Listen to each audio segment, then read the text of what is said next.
حضرت موسیٰ علیہ السلام کا واقعہ یاد کیجئے. سامنے سمندر آ گیا ہے, قوم دیکھتی ہے پیچھے کہ گرد و غبار کا طوفان.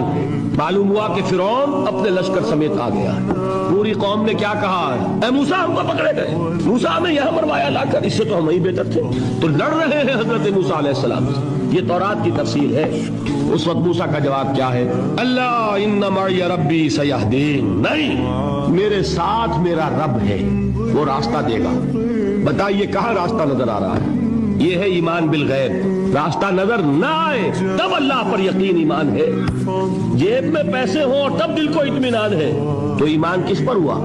پیسے پر, اللہ پر نہیں. جب وسائل و ذرائع نہ ہو اور پھر یقین ہو, اللہ مسبب الاسباب ہے, وہ اسباب کا پابند نہیں ہے, وہ اسباب کا محتاج نہیں ہے, اسباب اس کے محتاج ہے.